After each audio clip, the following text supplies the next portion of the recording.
শিক্ষামন্ত্ৰী ডক্টৰ ৰণোজ পেগু ডাঙৰীয়া, সামাজিক ন্যায় আৰু জলসম্পদ বিভাগৰ সন্মানীয় মন্ত্ৰী পীযুষ হাজৰিকা ডাঙৰীয়া, আমাৰ মাজত উপস্থিত উদ্যমিতা বিভাগৰ আয়ুক্ত সচিব শ্ৰী জ্ঞানেন্দ্ৰ দেৱ ত্ৰিপাঠী ডাঙৰীয়া, অসম চৰকাৰৰ অতিৰিক্ত মুখ্য সচিব শ্ৰী অজয় তিৱাৰী ডাঙৰীয়া, ডক্টৰ বি কল্যাণ চক্ৰৱৰ্তী ডাঙৰীয়া, শিক্ষা বিভাগৰ সচিব নাৰায়ণ কোঁৱৰকে আদি কৰি আজিৰ সভাত উপস্থিত চৰকাৰী বিষয়াসকল, আমাৰ যুৱক যুৱতী বন্ধু বান্ধৱীসকল আৰু সুধীবৃন্দ, যোৱা বছৰ বাৰ্ষিক বাজেট প্ৰস্তুত কৰাৰ সময়ত অসমৰ বিত্তমন্ত্ৰী ডাঙৰীয়ানীয়ে কেইবাটাও জনকল্যাণমূলক আঁচনি ঘোষণা কৰিছিল। 1 এপ্ৰিলৰ পৰা বাজেটৰ ৰূপায়ণৰ কাম আৰম্ভ হয় আৰু এই কেইটা দিনৰ ভিতৰত আমি বাজেটত ঘোষণা কৰা আঁচনিসমূহ ধৰাতললৈ আনিবলৈ প্ৰচেষ্টা অব্যাহত ৰাখিছোঁ। যোৱাবাৰৰ বাজেট বক্তৃতাত বা এই বছৰৰ বিত্তীয় বৰ্ষত উন্নয়নমূলক আৰু জনকল্যাণমূলক আঁচনি কেইবাটাও হাতত লোৱা হৈছিল আৰু সেয়েহে আমি প্ৰতিটো বিভাগকে বিভিন্ন আঁচনিসমূহ ৰূপায়ণৰ বাবে ভগাই দিছিলোঁ। মুখ্যমন্ত্ৰীৰ জীৱন অনুপ্ৰেৰণা আঁচনি, মুখ্যমন্ত্ৰীৰ জীৱন প্ৰেৰণা আঁচনি, মুখ্যমন্ত্ৰীৰ CM ফ্লাইট আঁচনি, এই ধৰণৰ 3টা আঁচনি ৰূপায়ণৰ দায়িত্ব আমি দক্ষতা আৰু উদ্যমিতা বিভাগক অৰ্পণ কৰিছিলোঁ আৰু 3খন আঁচনিয়ে আজি এটা নিৰ্দিষ্ট গতিত আগবাঢ়িছে। আমাৰ বাবে এখন গুৰুত্বপূৰ্ণ আঁচনি আছিলে মুখ্যমন্ত্ৰীৰ জীৱন প্ৰেৰণা আঁচনি। সাধাৰণতে আমি বিশেষকৈ যি মধ্যবিত্ত সমাজৰ যুৱক যুৱতী আছে, দেউতাক মাকে গ্ৰেজুৱেশ্যন পঢ়াৰ পিছত অনুভৱ কৰে যে আজি মোৰ ল'ৰা বা ছোৱালীয়ে গ্ৰেজুৱেশ্যন পালে আৰু তেওঁলোকে আজিৰ পৰা এটা নতুন জীৱন আৰম্ভ কৰিব। গ্ৰেজুৱেশ্যন পোৱাৰ পিছত বহু ল'ৰা ছোৱালীয়ে, বহুত যুৱক যুৱতীয়ে দেউতাক মাকক টকা খুজিবলৈ টান পায় বা বিভিন্ন মানসিক কাৰণত টকা পইচা নোখোজে। কটন কলেজৰ হোষ্টেলত মই আছিলোঁ আৰু সেইকাৰণে আমাৰ মধ্যবিত্ত সমাজে সন্মুখীন হোৱা, যিহেতু আমাৰ লগত বিভিন্ন ধৰণৰ ল'ৰা ছোৱালীয়ে পঢ়িছিল, এই সমস্যাবিলাক মই ওচৰৰ পৰা দেখিছিলোঁ। বিশেষকৈ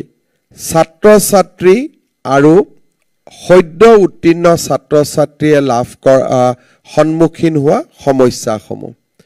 প্ৰথম সদায় সমস্যা আহে কলেজৰ এডমিশ্যন ফিজ লৈ। কলেজত এডমিশ্যন ফিজৰ সমস্যাৰ পিছত দ্বিতীয় সমস্যা আহে হোষ্টেলৰ মেছ ডিউজ, কলেজলৈ অহা যোৱা খৰচ আৰু কলেজ পাছ কৰাৰ পিছত কৰ্মসংস্থাপনৰ যিটো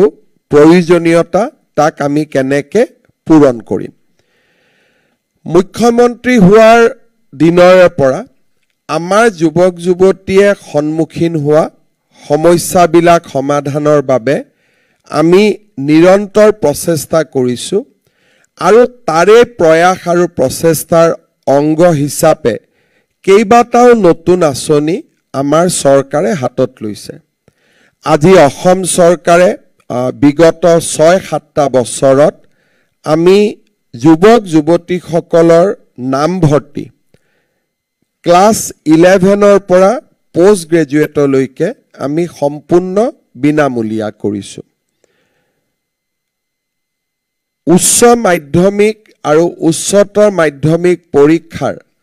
ফৰ্ম ফিল আপৰ সময়ত যাতে দেউতাকে কাৰোবাৰ পৰা টকা ঋণ ল'ব নালাগে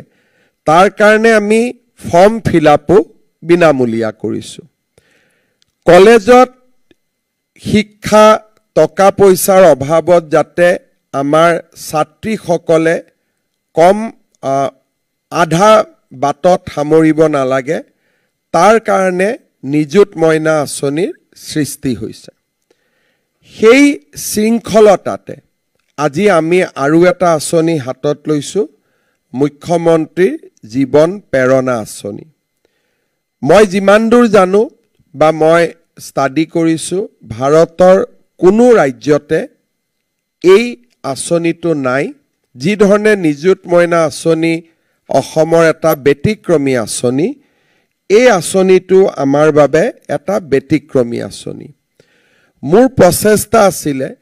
যে যুৱক যুৱতী গৰাকীয়ে আজি ডিগ্ৰী পাছ কৰাৰ লগে লগে দেউতাক মাকে এটা মানসিকভাৱে যুৱক যুৱতীজনে এটা সিদ্ধান্ত লয় যে আজিৰ পৰা দেউতা মাৰ পৰা টকা পইচা নোখোজো। কিন্তু আমাৰ ইয়াত কেম্পাছ ৰিক্ৰুটমেণ্ট নাই যে পাছ কৰা দিনাখনৰ পৰাই আমি দৰমহা পাম। গতিকে নোখোজো বুলি কৈও আকৌ মাকক গৈ টকাটো খুজিবলগীয়া হয়, কাৰণ চলাৰ কাৰণে বিকল্প পথৰ সন্ধান নাথাকে। আজি আমি অসমত বহুত সম্ভাৱনাৰ সৃষ্টি কৰিছোঁ আৰু মই ভাবোঁ যে আহিবলগীয়া দিনত আমাৰ ৰাজ্যত সম্ভাৱনা আৰু বৃদ্ধি হ'ব।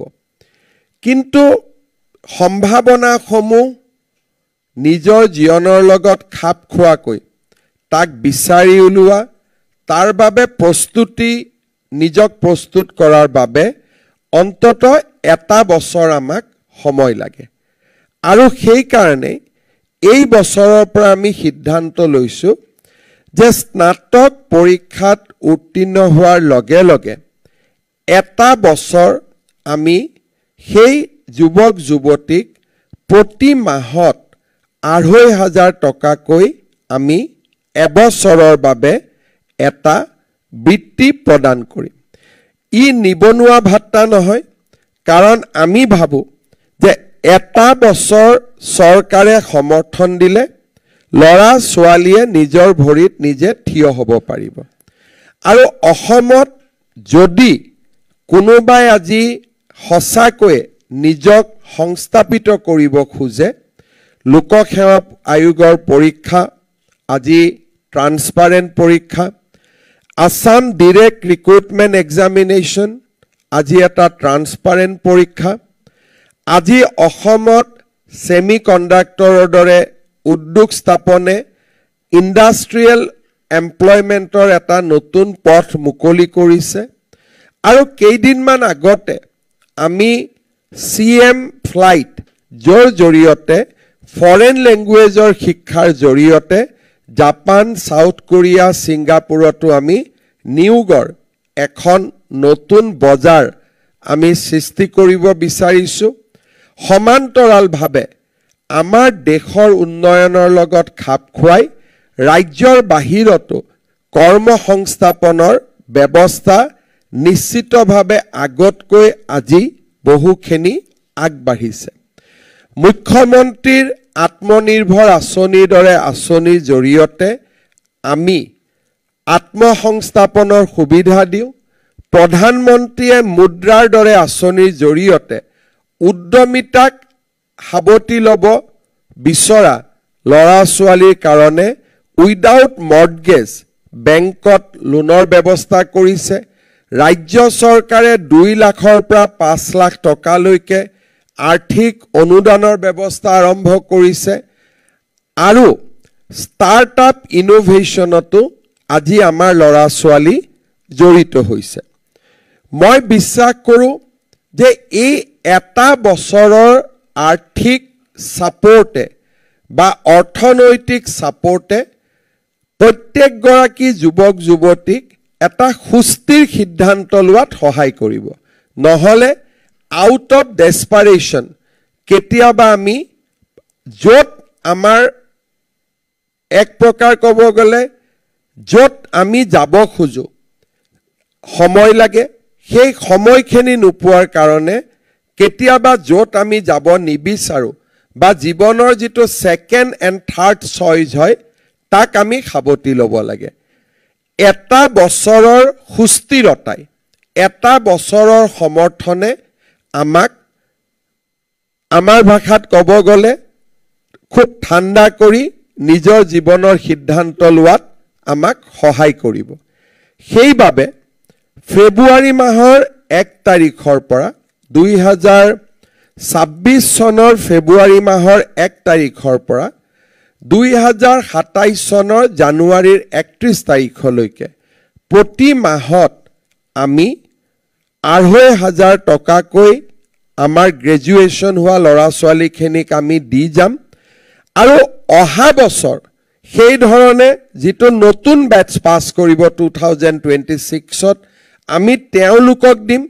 তাৰ পিছৰ বছৰ যি 2027ত পাছ কৰিব তেওঁলোকক আমি দি গৈ থাকিম আঁচনিখন নতুন আমি একেলগে যদি আমি কওঁ যে নহয় সকলোবোৰ গ্ৰেজুৱেট পাছ কৰি থকা সকলক দিম তেতিয়াহ'লে আমাৰ আঁচনিৰ স্পিৰিটটো কম্প্ৰমাইজ হয়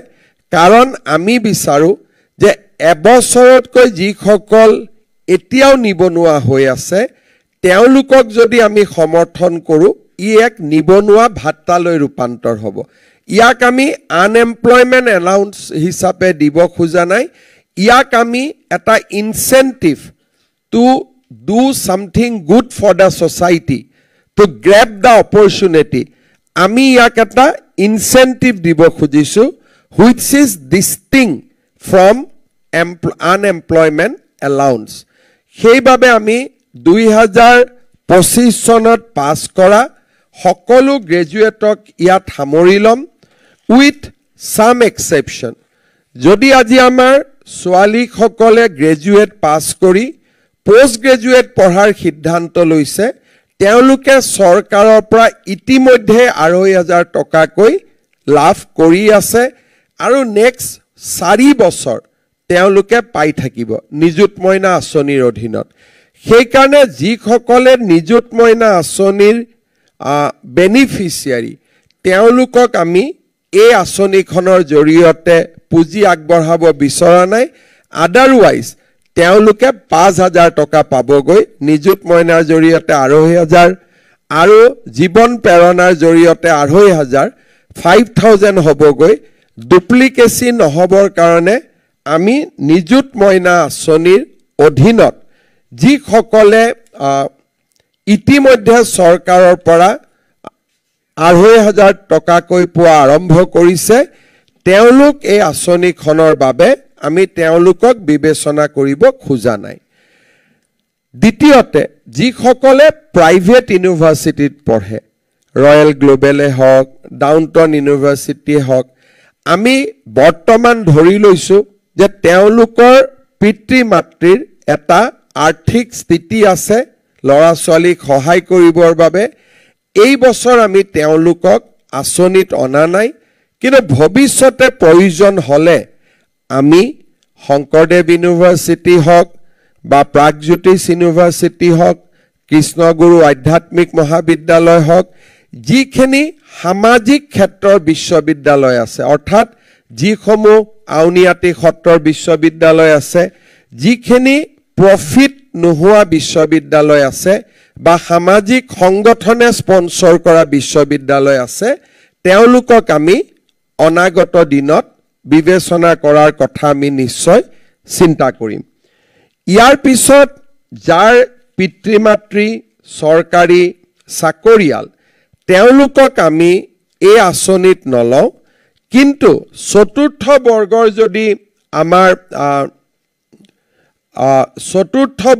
যদি আমাৰ পিতৃ যদি চতুৰ্থ বৰ্গৰ কৰ্মচাৰী হয় তেতিয়াহ'লে তেওঁক আমি এই আঁচনিত বিবেচনা কৰিম যাতে আমাৰ চৰকাৰতো যিগৰাকী চতুৰ্থ শ্ৰেণীৰ কৰ্মচাৰী যিহেতু ইমান দৰমহা নাপায় তেওঁলোকৰ সন্তানক এই আঁচনিৰ ক্ষেত্ৰত আমি ডেফিনেটলি কনসিডাৰ কৰিম স্বাভাৱিকভাৱে মন্ত্ৰী বিধায়কৰ সন্তানক আমি এই আঁচনিত কনচিডাৰ নকৰোঁ তাৰ উপৰি যিসকল পঞ্জীভুক্ত ঠিকাদাৰ বা যিসকল পিতৃ মাতৃৰ বাৰ্ষিক উপাৰ্জন 10 লাখ টকাতকৈ বেছি তেওঁলোককো আমি এই আঁচনিখনত অন্তৰ্ভুক্ত কৰিব বিচৰা নাই মই ভাবো যে এই আঁচনিখন এখন সম্পূৰ্ণ নতুন আঁচনি কোনো ৰাজ্যত কেতিয়াও প্ৰণয়ন নকৰা এখন নতুন আঁচনি ই আমাৰ ছাত্ৰ ছাত্ৰী যুৱক যুৱতীসকলক এটা আশাৰ প্ৰেৰণা যোগাব আঁচনিখন যে খুব প্ৰয়োজনীয় তাক মই কেনেকৈ অনুভৱ কৰিছোঁ যোৱা মাহত মই যেতিয়া বিটিসি ইলেকশ্যনত ব্যস্ত আছিলোঁ বা আজি যোৱা কেইটামান দিনতো মই যেতিয়াই ৰাজহুৱা সভা কৰিব গৈছোঁ কোনোবাজন নহয় কোনোবা যুৱকে মোক আহি সুধিছে যে ছাৰ জীৱন প্ৰেৰণা আঁচনিখন কেতিয়া লঞ্চ কৰিব তাৰ মানে এই আঁচনিখন ইতিমধ্যে লঞ্চ নকৰাৰ আগতেই ই জনপ্ৰিয় হৈছে আৰু আমি কথা পাতি থাকোঁতে 8খন এপ্লিকেশ্যন আহিয়ে গৈছে অলৰেডি পোৰ্টেলত 8খন এপ্লিকেশ্যন আহি জমা হৈছে জাষ্ট পোৰ্টেলটো মুকলি কৰি দিয়াৰ লগে লগে মই ভাবো এতিয়া হয়তো আৰু কেইটামান বাঢ়ি গ'ল আৰু নাও ইট ইজ 27 তো 27 জনে ইতিমধ্যে আবেদন কৰিছে তাৰ মানে আমি বুজি পাওঁ যে এই আঁচনিখনৰ কিমান প্ৰয়োজনীয়তা আছিল কিছুমান আঁচনি চৰকাৰে ভোটৰ কাৰণে দিয়ে যে এই আঁচনি দিলে আমি ভোট পাম কিন্তু কিছুমান আঁচনি আউট অফ নেচেচিটি জন্ম হয় যে ই প্ৰয়োজন আৰু এই আঁচনিখন নহলে আমি চলিব নোৱাৰিম এই ধৰণৰ মই ভাবো যে ইন ডেইজ টু কাম এই আঁচনিখন এটা নেচেচিটিলৈ ৰূপান্তৰ হ'ব কাৰণ গ্ৰেজুৱেট পাছ কৰাৰ পিছত ল'ৰা ছোৱালীয়ে দেউতাকক টকা পইচা খুজিব খুব টান পায় আৰু আমি যিহেতু সকলোৱে সেই ফেজটোৰ মাজেৰে আহিছোঁ সো আমি তাক অনুভৱ কৰিব পাৰোঁ মই আশা কৰিম যে আমি নৱেম্বৰ মাহৰ ভিতৰত আবেদনৰ প্ৰক্ৰিয়া আমি শেষ কৰিম ডিসেম্বৰত আমি কলেজ ইউনিভাৰ্চিটিৰ ভিতৰত ভেৰিফিকেশ্যন কৰিম জানুৱাৰীৰ এণ্ডত নহলে ফেব্ৰুৱাৰীত আমি এই পুঁজি দিব আৰম্ভ কৰিম বা যেতিয়া আমি নিদিওঁ কিয় it will be for 1 year আৰু এবছৰৰ কাৰণে আমি দিম গতিকে ইৰেসপেক্টিভ অফ দা ফ্যাক্ট যে কেতিয়া আমি আৰম্ভ কৰিম আমি এবছৰৰ কাৰণে পাম অহা বছৰক আমি ইয়াৰ ইমপ্লিমেন্টেশনৰ মাহটো আৰু অলপ আগুৱাই দিব পাৰিম যাতে পাস কৰাৰ লগে লগে লৰা ছোৱালীখিনিয়ে এই সুবিধা পাব পাৰে মই পুনৰ এবাৰ অসমৰ সকলো এই বছৰ 2025 চনত স্নাতক পাস কৰা সকলো যুৱক যুৱতীলৈ মই অভিনন্দন জনাইছোঁ আৰু মুখ্যমন্ত্ৰী জীৱন প্ৰেৰণা আঁচনিখনত অন্তৰ্ভুক্ত হ'বলৈ আহ্বান জনাইছোঁ ইয়াত কোনো সিলেকশন নাই যে অমুকক দিম তমুকক দিম it is a universal scheme exclusion criteria খিনিক বাদ দি বাকি আমি সকলোকে আঁচনিখনত লম অসমৰ বাহিৰত যদি কোনোবাই আজি কাম কৰি পঢ়িব গৈছে বা দিল্লীত থাকি আইএছৰ কাৰণে প্ৰিপেয়াৰ কৰিছে কৰবাত থাকি ইন্টাৰভিউৰ কাৰণে প্ৰিপেয়াৰ কৰি আছে অসমত নাথাকিলেও অসমৰ বিশ্ববিদ্যালয়ৰ পৰা যদি তেওঁলোকে ডিগ্ৰী পাস কৰিছে 2025ত তেওঁলোকেও ইয়াত আবেদন কৰিব পাৰিব সকলোকে আকৌ এবাৰ অভিনন্দন জনাই মই মোৰ বক্তব্যৰ সামৰণি মাৰিছোঁ ধন্যবাদ জয় হিন্দ বন্দে মাতৰম